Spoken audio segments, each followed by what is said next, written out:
देखिए ये हमारे पीछे आप देख सकते हैं एक आर्टिफिशियल लंग्स है, एक कृत्रिम फेफड़ा जो बिल्कुल असली फेफड़े की तरह काम करता है।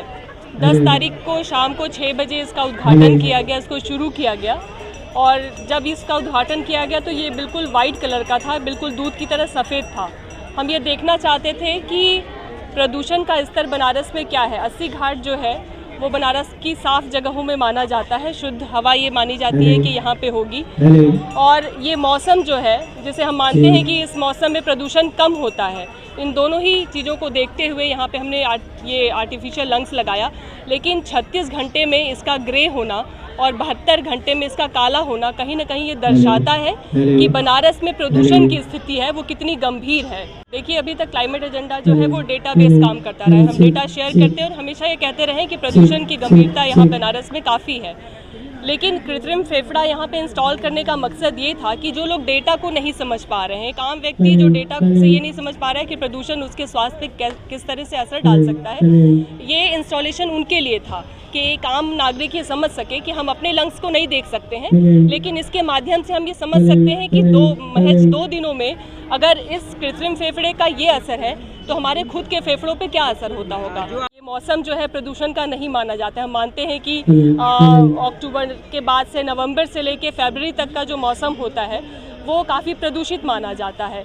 दिल्ली से लेके बीजिंग से लेके ऐसे बहुत सारे दुनिया के शहर जहाँ प्रदूषित शहरों में आता है वहाँ पे काफ़ी हो हल्ला मचता है। लेकिन ये सीज़न है, इसमें प्रदूषण की बात नहीं होती है।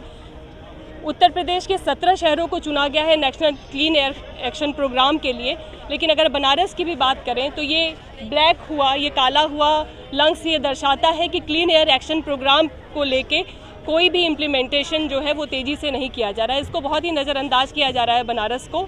और प्रदूषण विभागों से बातचीत हुई है इसको लेकर, कुछ मीटिंग वगैरह या उनको कुछ जागरूक किया गया जो विभाग हैं? देखिए लंग्स को लेके उन विभागों को अभी लेके बातचीत नहीं हुई है, लेकिन लगातार जो है चिट्ठियाँ उनको लिखी जाती हैं, उनसे कार्यक्रम पूछे जाते हैं कि national clean air action programme में बनारस को लेके वो क्या कर रहे हैं।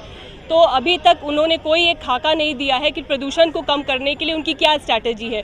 उन्होंने अभी तक आए हुए पैसों को कहाँ खर्च किया है, किस तरह से किया है।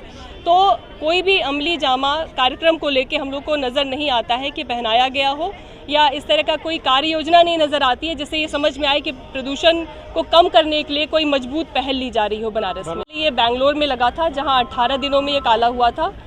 उसके बाद दिल्ली में लगा था जहाँ 6 दिनों में काला हुआ था। लखनऊ में 2019 में हम लोगों ने इसको लगाया था और 24 घंटे में काला हो गया था लालबाग के एरिया में। और उसके बाद यहाँ पे हम लोगों ने बनारस में लगाया है। बनारस में भी 2 दिनों में इसका लगाने का भी और देखिए उत्तर प्रदेश के और भी कई शहरों को हम लोग चाहते हैं कि लगाया जाए। जैसे इसके बाद हो सकता है कि मेरठ में लगे, इसके बाद हो सकता है कि इलाहाबाद में लगे। आप देखते हैं कि कहाँ कहाँ और हम लगा सकते हैं जागरूकता के लिए।